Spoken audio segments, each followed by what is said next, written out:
Na semana passada, os jornais, vários jornais, inclusive do sul do país, publicaram um levantamento da liberação de recursos das emendas parlamentares e outras fontes para os estados dos membros da federação. E o meu estado, que é o menor estado em termos de população, consequentemente foi o maior em termos de se dividir o que foi mandado para lá per capita, foi o que teve a maior per capita em termos de recursos.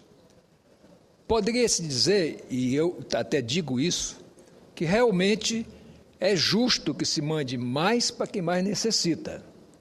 É verdade que só vamos eliminar as desigualdades regionais se aplicarmos mais naquelas áreas menos desenvolvidas, nos estados mais carentes do Norte e do Nordeste, principalmente. Mas acontece que nos últimos 6 anos, em Roraima, o que tem se visto, e eu passei agora essa semana passada lá, falei com gente de todas as categorias, passando pela minha área, que é a saúde, educação, segurança, todos os aspectos. Prefeitos do interior, conversei com muitos deles, e o que se viu, o que eu ouvi como diagnóstico, e que também li na imprensa, aliás, vem saído repetidamente, é que o Estado está sendo sucateado em todos os aspectos.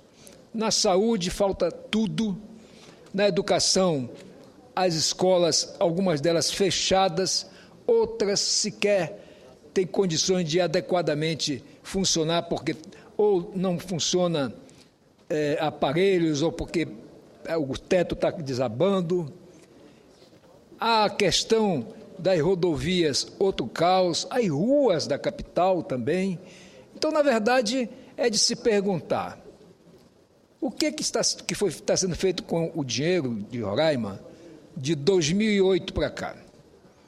Realmente, o que se tem notícia é só da má aplicação, para não usar outro termo, dos recursos que têm ido. Porque se fossem realmente de maneira honesta e criteriosa aplicadas, se fosse de maneira planejada, priorizando o que de fato é prioridade, como é o caso da educação, da saúde, da segurança, nós poderíamos ser um Estado modelo, mesmo sendo a menor população do Brasil. Aliás, era mais fácil de fazer isso, né, senador, do que num grande Estado como São Paulo.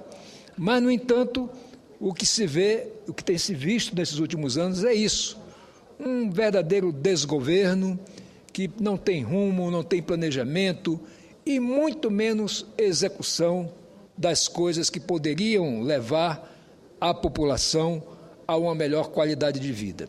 Portanto, quem leu essa matéria há de pensar o seguinte, que Roraima é um paraíso, que Roraima realmente está muito bem aquinhoado.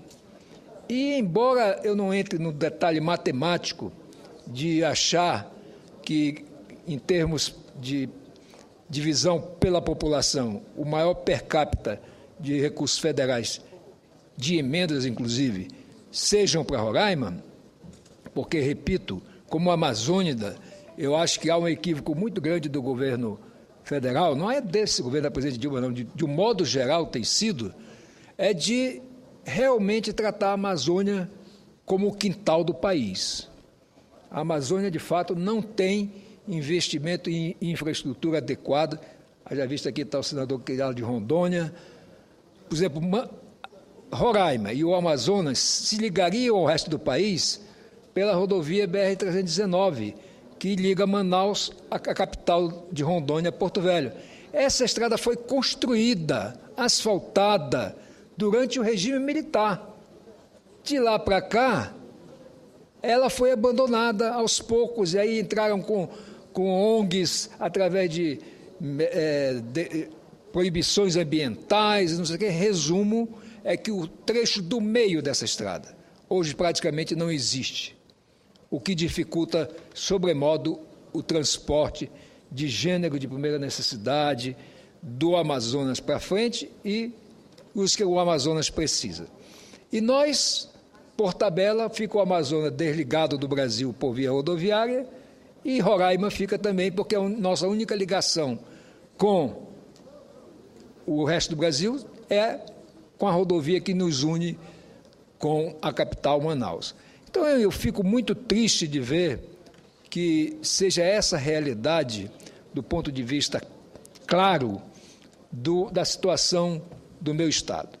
Eu fiquei, como disse, nessa semana, ouvindo pessoas, para não ficar apenas com o viés partidário de ser oposição ao atual governador de lá, mas para ouvir de todas as camadas, e ouvir inclusive de aliados dele, que realmente o governo está sem norte. E há uma frase célebre que diz que ninguém veleja a porto nenhum se não sabe para onde vai. Então, não há como pensar que um governo que já está no comando do governo do Estado há 5 anos, tenha essa incapacidade de planejar, de aplicar bem os recursos, sobretudo, de evitar corrupção. Porque até na área de saúde, lá no meu Estado, houve uma operação da Polícia Federal que constatou só na compra de medicamentos e alguns materiais de consumo, cerca de 30 milhões de reais desviados dos cofres públicos. E eu tenho certeza que se houvesse uma fiscalização maior do Tribunal de Contas da União, da CGU e também do Tribunal de Contas do Estado, nós teríamos uma realidade. Lógico, o Tribunal de Contas da União tem a obrigação de fiscalizar os recursos federais que vão para lá, como tem a CGU. E o Tribunal de Contas do Estado tem a obrigação de fiscalizar aquelas ações que impliquem com os recursos arrecadados pelo próprio Estado. Mas deixo aqui, portanto, o meu registro, triste registro, aliás, que voltei ontem de lá, depois de uma semana, constrangido de ver. E olhe que eu nasci lá, acompanhei toda a evolução, desde a época de território federal, até se transformar em Estado, inclusive na Constituinte, quando eu fui Constituinte, junto com apoio dos outros deputados do Amapá e de Roraima, transformarmos em Estado. Eu nunca vi um período de tamanho abandono da população nesses aspectos todos, fundamentalmente saúde, educação, segurança e produção. Muito obrigado.